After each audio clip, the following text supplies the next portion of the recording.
with Commissioner Robinson joining us virtually. The first item on our agenda is to approve the minutes of the March 2nd, 2021 meeting.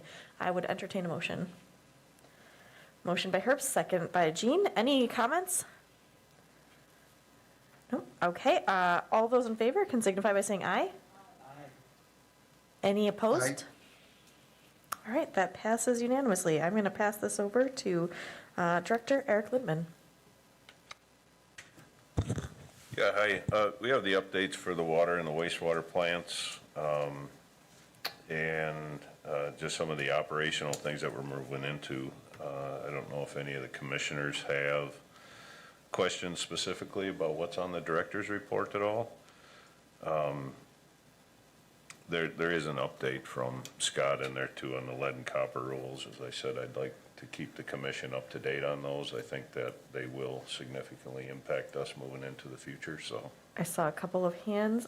Commissioner Jean?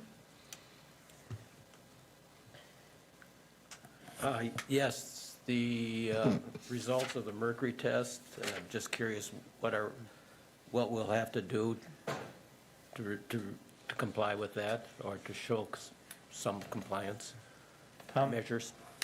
I haven't heard anything back from the DNR. The limit is 3.8 and we were at 3.83. So it's not much, but still it's over the limit, so. It To seems like, follow up to a follow-up to that, do we know the source, potential source? Well, sometimes we get spikes, but we have kind of an older system, and it dropped quite a bit after they put in the dental amalgam regulations.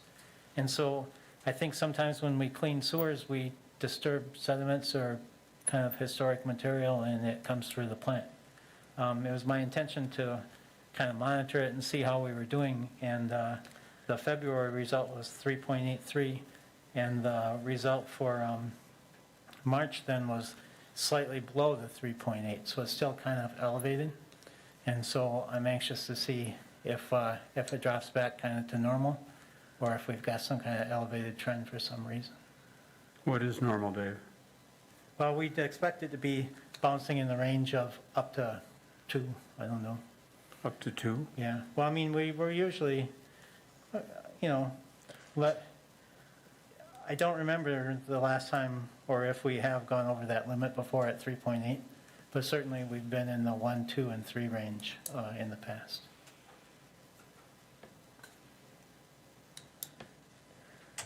I got one. Yeah, go ahead. I didn't look at it, is that parts per billion? And then the other thing that I wanted, I know that with the recent rain, have we been able to put any black gold out on farmers' field or start emptying the shed? Yeah, it is a nanogram per liter, I believe, is parts per billion, so it's a very small amount, but I mean, that's the way it is. As far as the fields, yeah, we got started last week, and then we got rained off.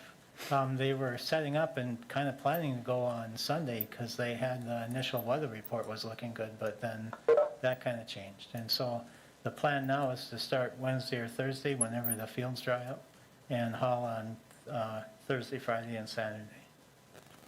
Dave, I can't recall. Are we hauling liquid or are we hauling cake? We have a cake that we spread. Yeah. Any other questions? Yes, Jean? Nope, you're set. I had a question, Yes, Eric, on the, Commissioner Force. 22 homeowners have called expressing interest in lead line replacement. What is our per replacement cost about? Is it around 4? I think in our projects, I think it's been about 3,500, right, Scott? And then outside of projects where there's sidewalk and stuff that they're replaced, it gets close to around $5,000 on average. 3,500 to 5, Yep. okay. Okay. Any other comments on the director's report? Could I ask just Yes. for future discussion, have we looked at the American Rescue Plan, and particularly as it relates to the allowance for investment in water and sewer, and how that might come into play with, for instance, lead and copper line rule replacement? And, I think that should be a subject for a future meeting, but has there been any discussion at all internally? Yes, and we're talking about it at Finance Committee today. You know, we're still waiting for a little bit of guidance from the Treasury, but I think that's a good topic to hit in maybe the next few months here. Is that the infrastructure proposal? Nope, this is the first plan coming through. We haven't heard on the infrastructure yet. And there's money in the rescue plan for lead and copper, or for lead line replacement? It's has to do with the sewer, I think, the water projects. For utility projects. Yep. Water, sewer, and broadband specifically. Can you elaborate on that? What's available? Is it state by state? There'll be different allocations per state. We're not quite sure yet how to apply for them or how to reach out for those. I think as you recall, a month or two ago, we had talked about, you know, preparing a plan with our utility on how to remove the lead service lines that we have, and maybe some different options for the commission to consider moving forward, you know, how we want to do that. We're proposing to get $450,000 this Yeah. year, but with the 30, 40, $50 million worth of work that we have to do, you know, we'd be at it for years. So putting maybe a program in place, maybe trying to dovetail it with some of this funding over the next few years and trying to figure out how we can do better. So I definitely will get it on the agenda for the next few months, maybe, when we have a better idea. Just want to be careful, we're not talking about it right now. Cool. I saw, Mr. Robinson, you've unmuted yourself. Well, I was just going to say that my understanding is that the checks are going to come to the communities for the American Rescue Act, and the city's allocation, based on the Legislative Fiscal Bureau, was $15,747,334, but that's for a number of eligible activities, including lost revenue and others. So there will be some opportunities potentially for the county, or for the city. The county will receive 26 million, and the total for Marathon County is just under 52 million that'll be coming in. So there are some opportunities ahead. Yes, opportunities indeed. Okay. Any other talk on the director's report? Questions? Otherwise, we will move on to item number 3, presentation and update on the proposed solar array at the new water treatment facility. I guess we will welcome our guests. I don't know if you have an intro. Yeah, we'd have Lisa here from Clark Dietz. And as you know, I think Tanya might be on WebEx, and they're going to kind of walk through where they're at right now with the proposed solar project and answer any questions that you might have. Lisa? Yeah, thank you. Good morning. It's been a couple months since we've been here, so we wanted to give you an update on where we're at with the solar project. If you recall, the last time we were here, we talked kind of about the siting for the solar. The initial location that was just north of the plant, we deemed wasn't suitable for solar. So at that time, we're investigating areas further to the north when the property at 1010 Bugby became available. And so we've kind of shifted our focus to that property. As of right now, the survey field work has been done. And so far, things are looking good. The city is pursuing the purchase of that property, and when that is finalized, then we'll have the geotech done. So next steps, now that we kind of have our site determined, is to do some preliminary sizing of the array and layout. So we've brought in a resource that we've worked with in the past, Sunvest. They are a solar developer that has a lot of experience in Wisconsin and the Midwest. And we as a company, our companies together have done a number of projects in Wisconsin and Illinois. So they're really the solar experts. They are at the forefront of all the solar technologies, and they're going to also help us with constructability and cost estimating and that sort of thing. So I have Chris Collins here from Sunvest. He's done some preliminary layouts, and he's going to walk you through kind of what he's done. Hi, my name is Chris Collins. I'm with Sunvest Solar. We're based in Pewaukee, Wisconsin. I personally work out of an office in Madison, Wisconsin. We have been in business since 2009. We are perennially the #1 solar developer in the state. We're the 14th largest solar developer in the country. And I'm a project developer. So we have just a brief history of our company. We have a development team that develops projects. We have a design and engineering team that figures out all of the electrical schematics and drawings.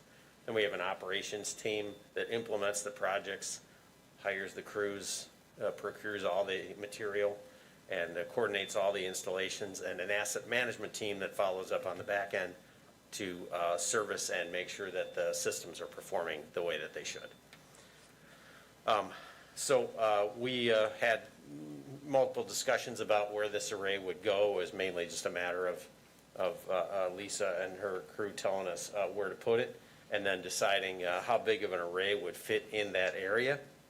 The layout at 1010 Bugby Road, the goal was originally the estimated usage of the water filtration plant was 3 million kilowatt hours a year, and the goal was to get to 90% of that consumption.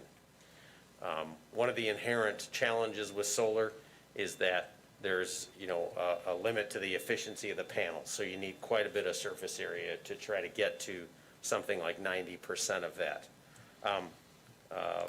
We looked at a fixed tilt array where the panels just are fixed to the south, and then in turn we turned to a single axis array, meaning the rows run north-south and the panels turn during the day from east to the west. You can gather more electricity that way. So we went with a single axis tracking system. Every megawatt, every 1,000 kilowatts of solar that goes up takes about 6 acres of land area. We need to spread the rows out so one row doesn't shade the row in front of it or next to it. So the size that would fit at the location at 1010 Bugby Avenue is 1.23 megawatts. All of these numbers are conservative because we haven't seen all the geotechnical results. We need to look at topography and things like that, but we have a pretty fair amount of play with topography. It doesn't have to be exactly flat. It can follow the terrain a little bit. For every kilowatt that we install for a single axis tracking array, it's going to produce 1,405 about kilowatt hours. So we're taking the 3 million, knocking off to 90% of that usage, and then looking at how much the system can produce and how much it can offset. So 1.23 megawatt system will produce 1,722,000 kilowatt hours a year, or about 57% of the estimated consumption of that facility. Estimated cost for that is about $1,560 per kilowatt installed. And again, this is a very conservative number. I think we could probably do better than that, ahead of time, but typically in the position I'm in, I like to come in with a higher number and then chip away at it as we know more of the particulars about the system. When we take the cost, estimated cost of electricity, and we determine how much the solar is going to produce and the value of that solar every month and every year, and then we divide that, what the system is going to use by the value of that solar, the return on investment is about 13.9 years. And obviously, as we know more and perhaps the installed price drops, that return on investment will also lower. On the next page, you can see the preliminary layout. The darker vertical blue lines, those represent rows of panels. That is the areas we were given. We put about a 50-foot setback around the edges of that. There'd be a fence around it, a 7-foot high chain link fence with a couple of entrance gates into there. but this sets back from the edges of that. You can see there's sort of an oblong area where there are no panels. That would represent a very steep hill, which would be not a great place or an almost impossible place to put the panels. The lighter vertical lines you see, we kind of added those in there that if you wanted to get to 90% offset of the wastewater treatment facility, that area would need to be filled in. It wouldn't be right there. I'm just trying to give you an idea of the scale of how much larger the overall array would have to be. This also uses 410 watt panels. That is one of the technologies in this industry that's constantly changing. I've been doing this for 16 years, and when I started, the panels were 156 watts, and now they're 410. So, you know, if this happened next year, we may be looking at 450 or 470 watt panels. So that could affect how much of this offset there is. The question there would be, you know, what is the cost of those panels at that time? But industry standard or industry trend right now is that panel prices have been dropping. They've dropped probably 80% in the last 6 or 7 years. So again, the 90% offset design would be a 1.92 megawatt system. Estimated cost, $2,977,300. And ROI would be 14.7 years. Again, all of this is very preliminary and very conservative for this. And just to give you a little background about how all this works, the panels capture photons from the sun and convert those into direct current. All of that direct current is captured throughout the array, and it runs to inverters that are placed on the array that change that direct current to usable AC current. And then it's just a matter of building blocks. You start with a panel, then you have an array, and all of that electricity is collected at one spot, and then, you know, through electrical wiring and conduits, sent to the area of interconnection for the plant. So that would be the next, you know, step in this, really, from the design state of things, would be to talk to WPS and determine, okay, how do you want us to interconnect this? We would talk with Clark Dietz about the electrical service at the water filtration facility, and, you know, determined by our design, by talking with the utility, and, you know, with the most efficient means to interconnect this with the electrical service there. Would it be that it never really touches the facility, it just hits a transformer and the power goes to WPS and then they offset it in billing? Or would it be what we call behind the meter, that actually hits their electrical service and instantaneously offsets what the facility is using at that time? Does that make sense to everybody? Those are kind of the nuts and bolts of it. Okay. The field would be pile-driven steel vertical posts. They're GPS located. I just talked to one of my project managers. It takes about a minute and a half to drive in a post. So first you bring in a machine and you have a whole plan for where those posts are going to go. They drive them in, then they follow behind and install the racking between the posts. And behind that would be the tracking motors that turn those panels. After that, it's all DC wiring to the inverters and AC wiring to whatever point, a transformer or combiner panels, or however all of that would go together. The next page, you can see it's an example photo. This is UW Parkside. So this is 2.8 megawatts DC. We're under contract with We Energies. They have a program called Solar Now. And so they are developing renewable energy projects in their service territory, reaching out to UW Parkside, Harley-Davidson, and Menominee Falls, other clients, and saying, we'll lease space from you.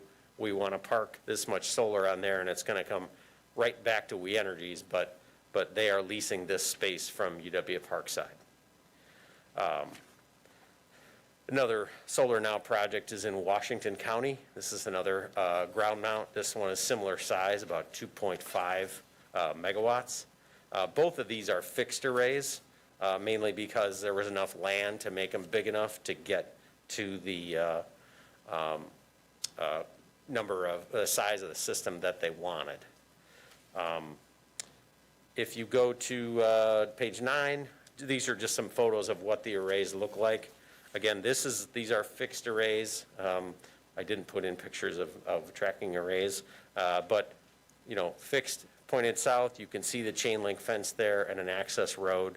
So all of that is involved with this, you know, having an access road, having gates to be able to go in and maintain the system, doing maintenance on it, and then all of these systems have monitoring with them.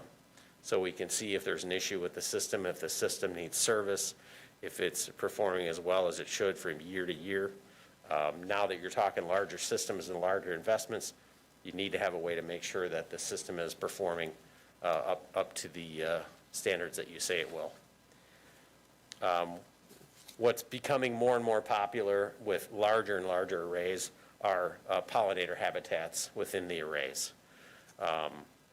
There's a gentleman actually around Madison called Good Oak, and he was just doing prairie restoration, and now he's so busy doing solar arrays, I think that might be all he does. So he goes in and seeds with low-growth pollinators. So it's really a nice thing because it creates a habitat for butterflies and bees. Some people have talked about sheep, but letting people in to tend to those sheep, then you're inside of a fence where there's quite a bit of power flowing. So we haven't done that yet. I would like to, but it is something that we haven't explored yet. So typically what we're doing is pollinator habitats. Page 11, you can see this is the pile driving machine and the posts that go in. Prior to this being done, I know you already mentioned a geotechnical study, but we would do what's called a pull test, where you drive one post in and see how much pressure it takes to pull it out again. We want these to be rated for 110 mile an hour tornado type winds. So again, then you lay out the field and these go in order, and then the racking would attach to these across that field. And you can see on page 12, this is the next step of this, where you follow behind and do the angled racking that's attached to all of this. Again, in this case, it would, you know, here it would be, these rows would be turned the other way, and it would be racking that would rotate during the day with the sun. Page 13, these are the inverters. They're installed right on the array.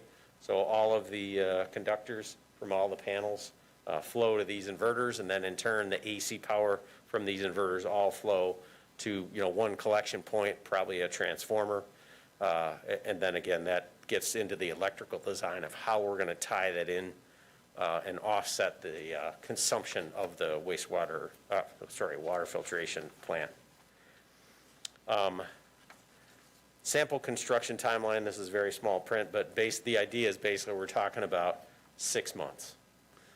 You know, from notice to proceed until we turn this thing on, test it, train everyone, it would be about 6 months.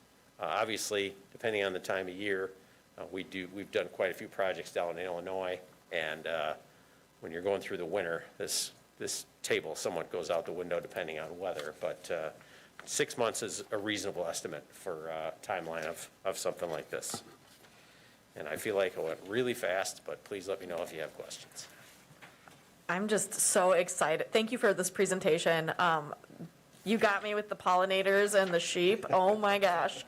So I'll open it up for questions. I saw Commissioner Forrest had his hand up first. And let me just go Are you back. sure you don't want to put goats out there, Mary? Yeah, I mean, goats are my thing, but well, I don't think we'd get to there, but maybe someday, so.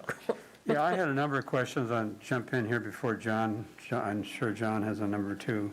I would ask Scott and also Eric, what kind of energy-saving procedures do we have in the new plant? Are we confident that we're doing everything we can to reduce energy consumption? You can start. Yeah, it was looked at considerably all through design. Electrical engineers have looked through our lighting options, our LEDs, occupied room sensors, to VFDs on our motors, high efficiency motors, the whole process. We looked at this.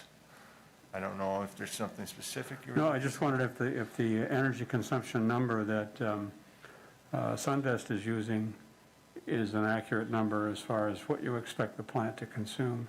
That, Clark Dietz did derive to that number. We calculated that. Okay.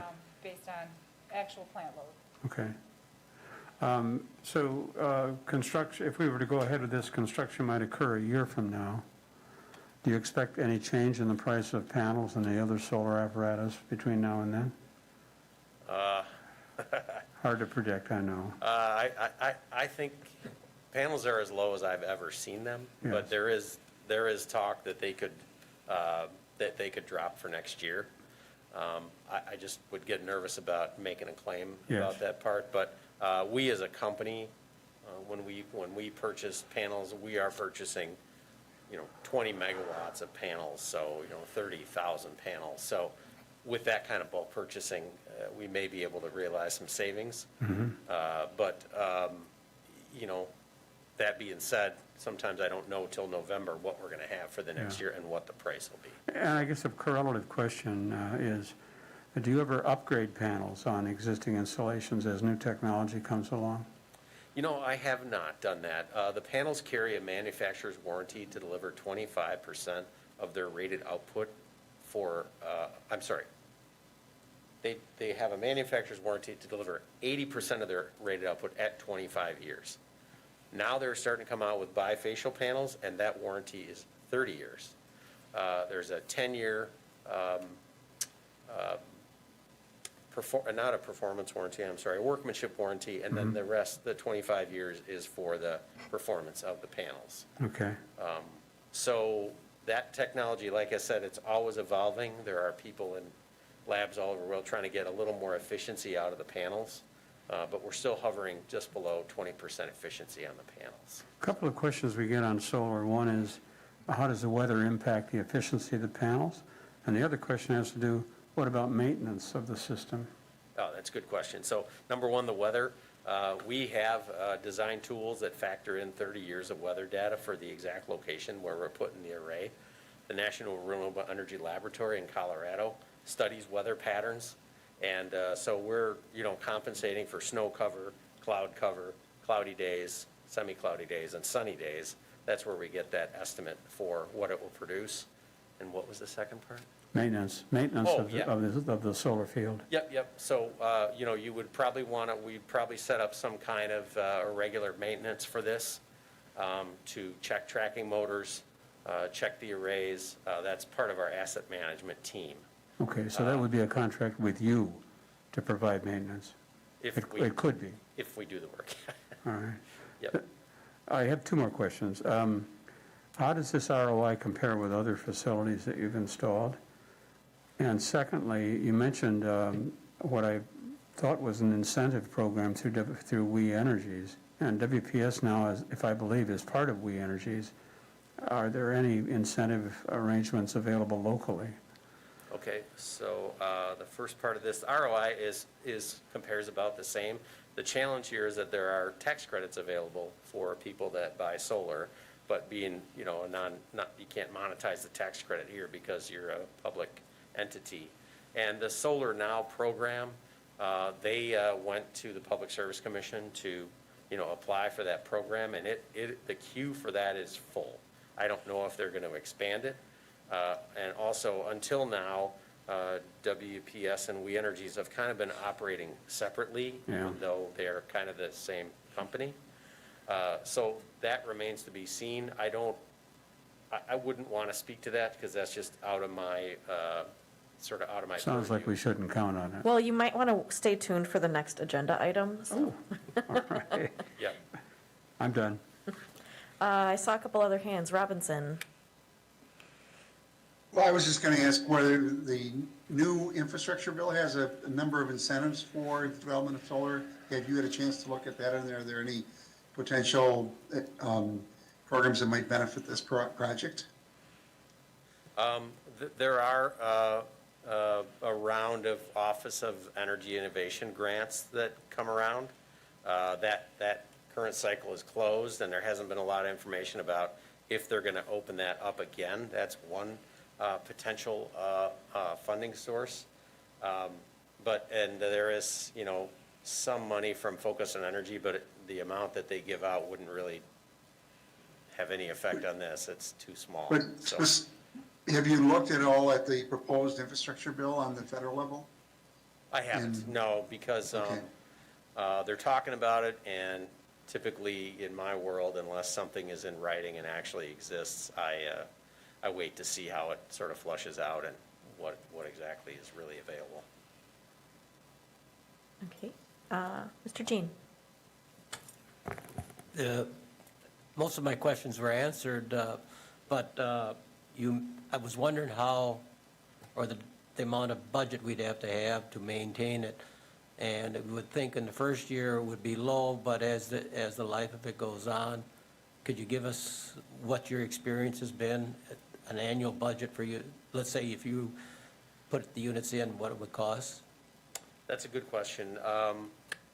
Our asset management team we've just been developing it in the last 3 or 4 years. So I would probably guess somewhere in the neighborhood of, I'm afraid to guess. I'd like to get you a solid answer and get it back to you. Is that possible if I do that?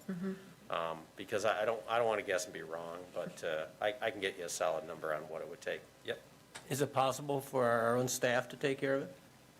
Yeah, we can train, yeah, absolutely. We can train staff on site for what to look for and things like that. And then if there are large issues, sometimes we'll do it as an à la carte item. If an inverter's bad, the inverters are typically covered under a 10-year warranty by the manufacturer. So if you need to replace an inverter, then we would discuss with the manufacturer how much of that truck roll they would cover. And we do that with a lot of our clients where it's more of an à la carte thing. You know, solar arrays are inherently low maintenance. Again, we're talking about a tracking array here, so there may be some regular maintenance that I think staff here could do. When you talk about I didn't think of the cloud cover, but I did see the snow on the ground in one of the pictures. Is there any means to remove the snow, or you just live with it and we just get less production out of them during those time frames? No, the single axis tracking arrays have a snow shedding tool in them. So if there's a lot of snow in them, they'll all tilt as far as they can to try to shed the snow. But, you know, that being said, when I first started doing this, someone told me, oh, the snow will shed right off solar panels. And 2 years later, we had 100 inches of snow and my phone was ringing off the hook. So you know, if you have freezing rain and then snow on top of it, it's going to stick. The panels do not produce heat, but they'll get warm in the sun. So, you know. Okay. Any other questions? I am really excited. Thank you for this presentation. Thank you. Thank you. All right. Item number 4, update on solar partnership with WPS. I will turn it over to you, Eric. So when we started down this path and we entered into that contract with Clark Dietz for the design, and then we weren't quite sure the size of the facility. I've been in contact with WPS on this, and you know, now that we're up to, because initially we were talking 300 kilowatts, 400 kilowatts, but now that we're up around 1 megawatt and more, potentially more, they actually approached me about the possibility of WPS partnering with us on it for some of the capital costs and helping to get those credits. And they are part of We Energies, and so some of the proposal would be that they're still working through and working with the PSC on. This would be the first one that WPS in their territory would partner with. And so Kelly and Dave Schneider are proposing to come in May once they get some more information on what the feasibility of that is and what their potential contribution could be to the project. They want to work with us, they want to be a partner with us, and we would love to have them as a partner on this, and whether it's just this one or future ones as well. So I thought it was a very positive conversation with them. They actually approached us, and so I'm really looking forward to some more detailed information from them. But I think that there will be a good potential for a good partnership moving forward. Yeah, I'm really excited about this. Any questions? I mean, yes, Mr. Jean. I'm glad to hear the same. I think that's great news. But would we be projecting the 57%? Or would we try to go larger, or would they want to? Obviously, they had talked about economy of scale and things like that when we had discussed, and so at the time, I didn't have exactly, we were hoping to get to a megawatt. We're a little bit over that, which is really great to hear. The survey that's gonna be done here shortly too will kind of include a little area north of that 1010 Bugby, so maybe there's some space there we can use. We're not quite sure yet, but I think that this is just a start for them.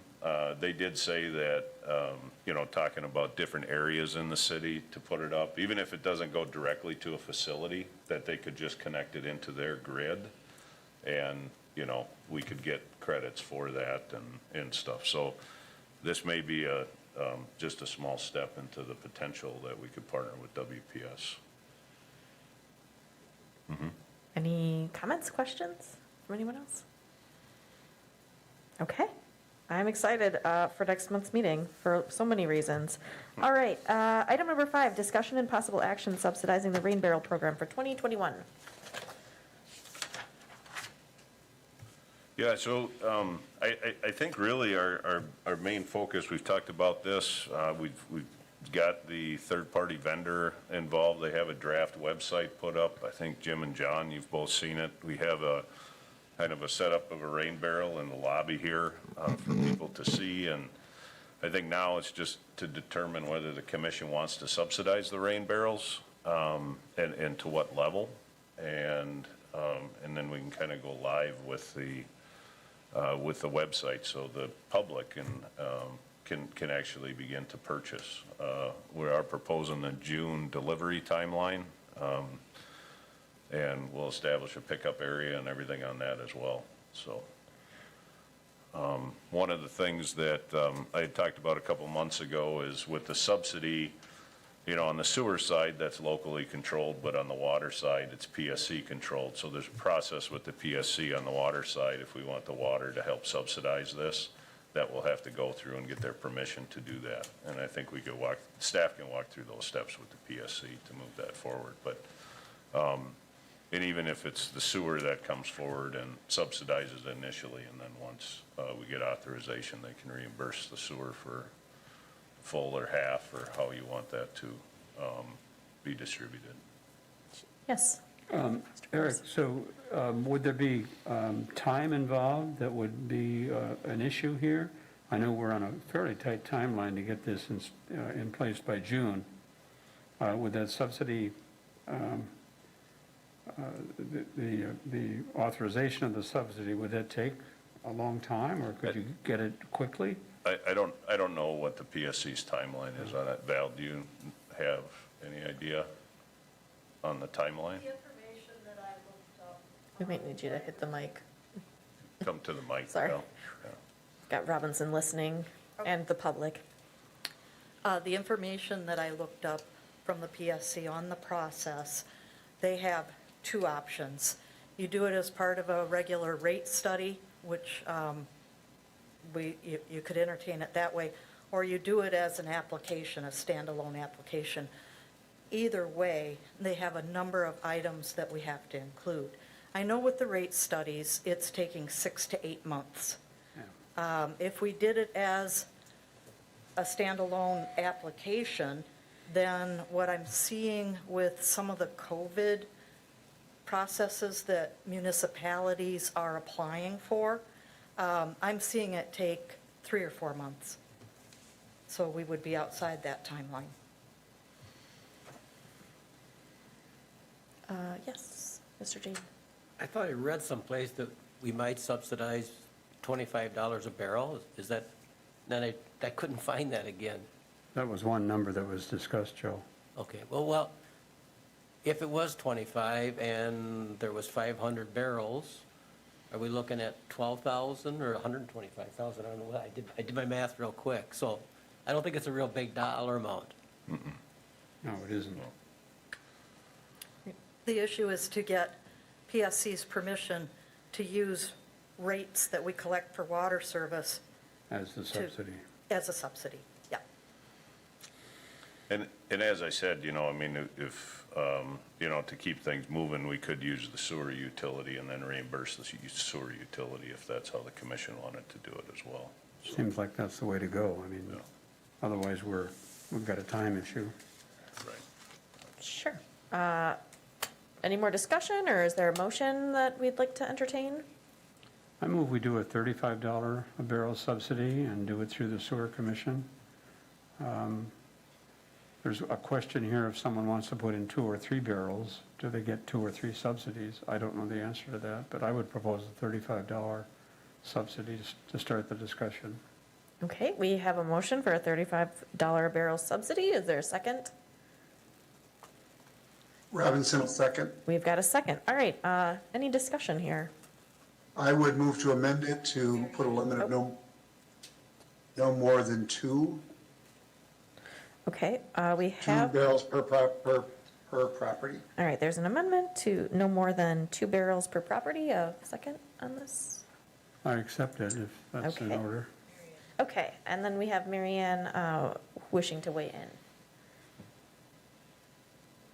Is it okay if I talk?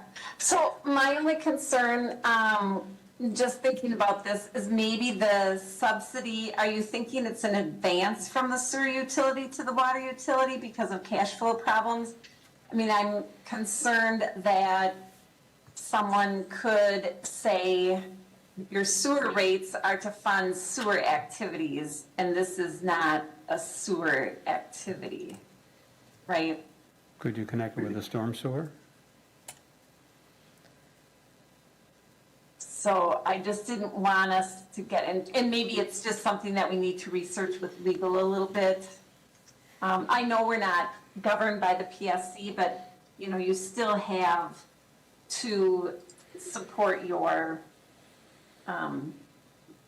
users by just doing Well, sewer-related functions. Well, Mary Ann, what Jim had asked, he said, well, could we fund it out of the storm sewer and then reimburse the storm sewer from the water utility once we get permission from the PSC? Can we do From that? storm sewer, I was thinking you were meaning wastewater. No, I was. When I spoke earlier, I meant sanitary. Okay. But, could we, I mean, storm sewer is funded out of the levy, but could we advance it out of the levy from storm sewer and then reimburse storm sewer once we get approval from the We don't PSC? really have a storm sewer reserve. I mean, we could do it out of the general fund. Yeah. We could do that. Okay.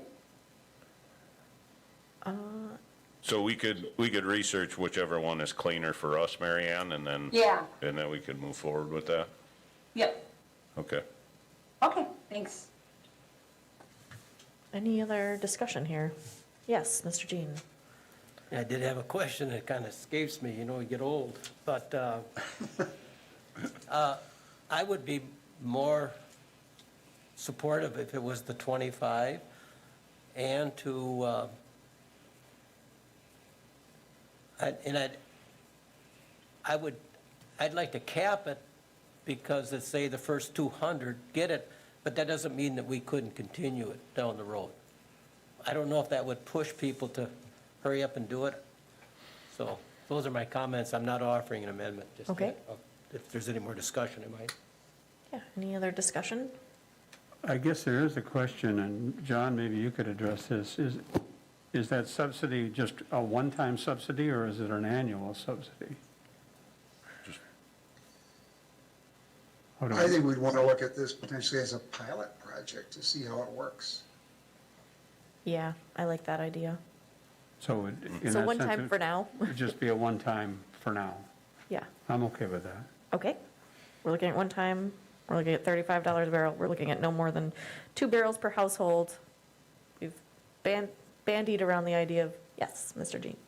Well, then let's make it the first 100 as a part of our pilot. And then it'd have to come back to us, or you don't want to do that? I see Robinson looking to weigh in.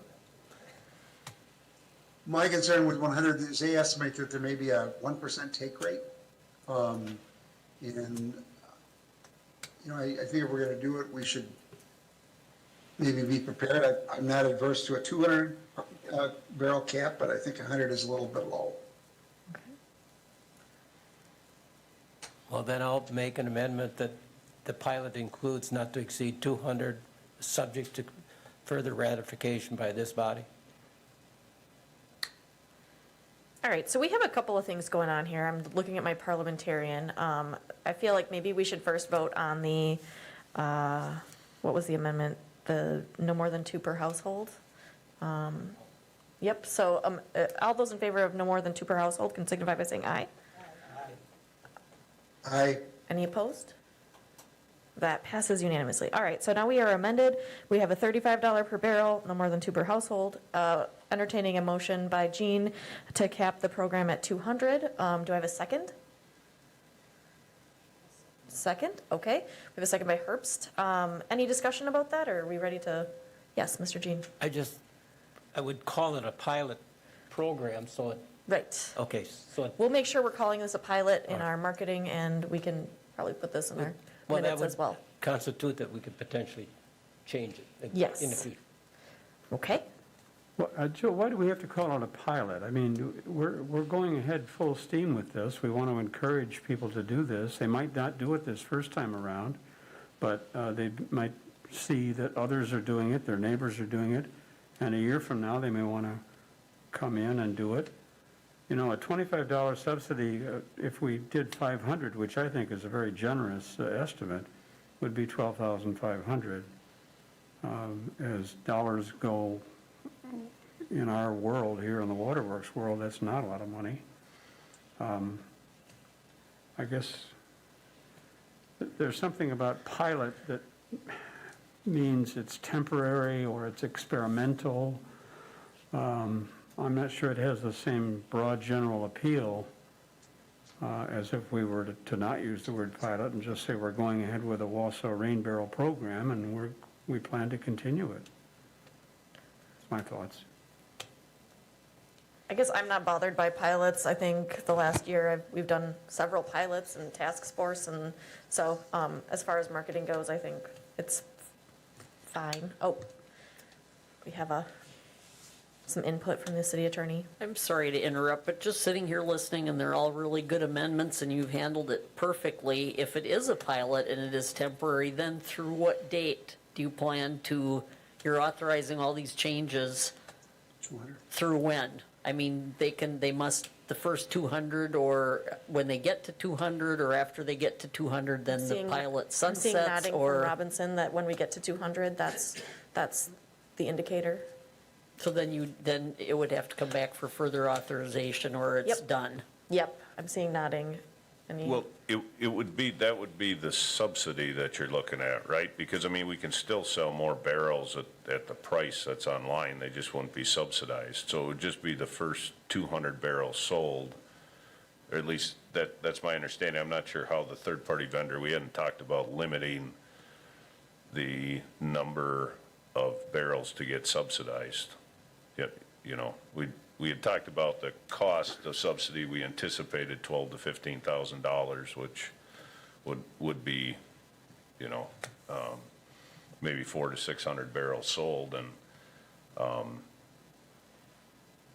so I'd have to check with the third-party vendor, you know. So then just the first 200 barrels that are sold, those names would be the only ones getting the subsidy. Everybody else, then they would have to switch over on the website to purchase them fully. So I don't know how they do that.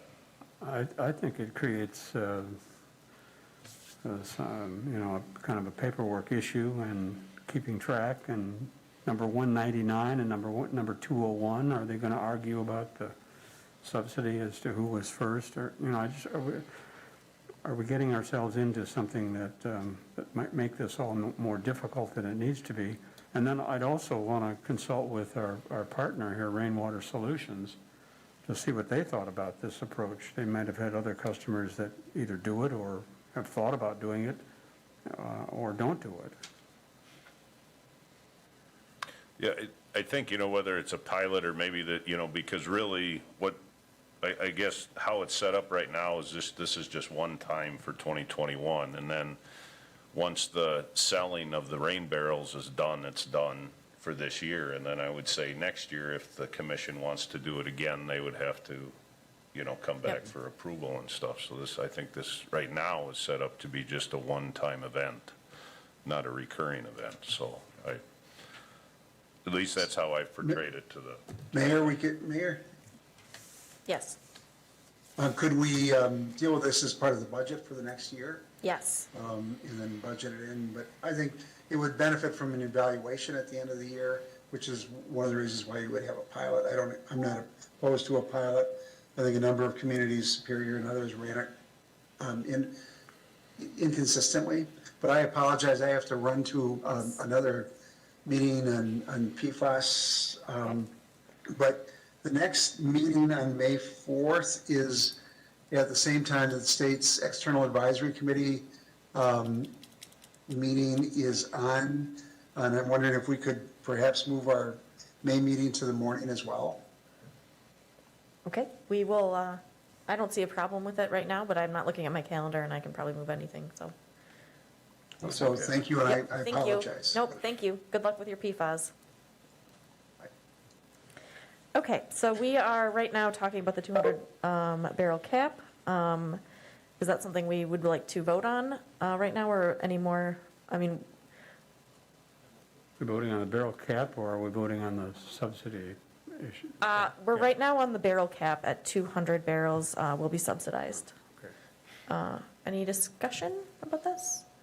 Okay, all those in favor of the 200 barrel cap can signify by saying aye. Aye. Any opposed? Aye. We've got Nay. one opposed, okay, that does pass 3-1. Okay, so now we have an amended program. We are $35 a barrel, no more than 2 per household, cap at 200. Any discussion or further amendments?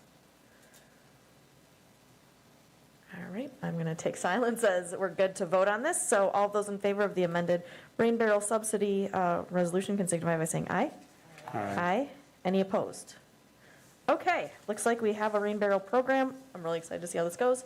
I've been getting a lot of questions about this. People are excited to buy their barrels, especially seeing it in City Hall. All right, next up, discussion and possible action of water distribution maintainer and relief operator. I see, maybe. We've got HR here, we've got everybody here.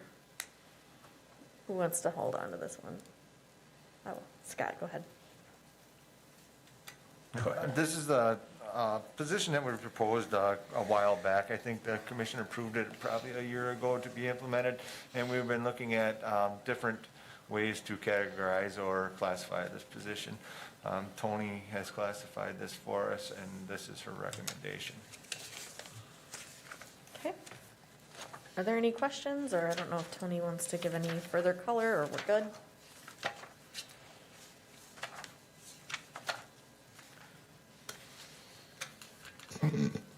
Yes, Scott, how do we do these tasks now? Who does the 9 or 10, or how many different duties? Well, you have many here. What we're trying to do with this position, Jim, is we have an open distribution maintainer position right now, and I'd like to incorporate that into the plant as well. So in the past, this is a position that was created probably 15, 20 years ago, and then probably about 5 years ago, under different director and HR director, the position was eliminated. This position helps out with the plant for weekend operations, on-call. So right now, we have 3 people that were rotating weekends, and we just added a mechanics position or a tech position, so that would make it 4. This person would make the rotation a 5-weekend rotation. So it's a position that we had before, but it was eliminated. You're proposing to reinstate it. Correct. Gotcha. Mr. Jean, yeah. Well, is this adding duties to the water maintainer? It is adding all the operator duties onto the maintainer. So the maintainer will need to be able to operate the plant, be safe with chemicals, fix pumps, run through any issues that may occur during their responsibility over the plant. So technically, we're not adding an additional staff, or just beefing up the one we wanted to fill in the first place. Is that fair for me to say or not? That is fair, yes. Okay. Okay, I would move to proceed with that arrangement. we have a motion to approve the job description change, and a second by Herbst. Any further discussion here? All right, I'm not seeing any. All those in favor of changing this job description can signify by saying aye. Aye. Any opposed? All right, that passes unanimously. I'm going to move item number 7 to maybe our May agenda, since Mr. Robinson had to leave us, and he's kind of our resident expert on PFAS. Moving on to item number 8, discussion and possible action on completing smoke testing as the next phase of the I&I study. Let you have this. So you had a presentation from I Strand. think your thing is off. You had a presentation from Strand at the last meeting. It said really that the next process is doing the smoke testing, and, you know, their recommendation, and I think ours is looking at it from staff, seems like it's a reasonable cost to really get a good handle on some of our problem areas on potentially where we could identify some I&I fixes. And so we feel that the scope of services, and then at the same time, when they're opening up the manholes, it would seem efficient for them to do the inspections on those as well, and then set up in their format on the inspection forms, which our staff really liked as well, that we can continue on after the project is done. So we'd have some of our new staff members along with them during those inspections, so they can get trained in proper inspections of those manholes as well. Any questions? So in essence, the total is the 65,000? 65,500, that's correct. Okay. Yep. Herbst, I saw your hand go up, or just, nope, okay. I'll move to proceed with this, because we're not going to, those areas, the troubled areas, we're not going to figure out what's going on there without the smoke testing. All right, we have a Process. motion to move forward with completing the smoke testing as the next phase. Is there a second? Second by Herbst. Any discussion or clarification needed? Do we have a timeline here? When is this due for completion? Maybe it's in the document. Oh, November 30th. Okay, sorry. Good. Yeah, I think it'll be done, they wanted to try to do it during, you know, some dry weather and stuff too, along with the, you know, and the inspections during the wet weather, so they were, so, yeah, so I think they're gonna do it this year, yeah, for sure. All right, I'm not seeing any more discussion. All those in favor of moving ahead with the smoke testing can signify by saying aye. Aye. Aye. Any opposed? That passes unanimously. Thank you. Next item on our agenda is adjournment, so, I do have a question. I know we're going to postpone the PFAS discussion till next month, but Dave, are there any directives coming from the DNR yet on PFAS? I was at a training program, and they had a draft interim guidance, and so they laid out some numbers, and that was specifically applying to our biosolids. Yes. And so there are some projected numbers of how much could be put on a farm field, or some restrictions if they were higher. But I don't know that that's official yet. Okay. I think it might not apply to us till our permit gets updated. And Have we determined any PFAS content in our biosolids? we haven't tested the biosolids. The DNR tested our effluent, and I'm expecting those results anytime, but we haven't seen those results yet. Okay. all right. With that, this meeting is now adjourned. Thank you, everybody.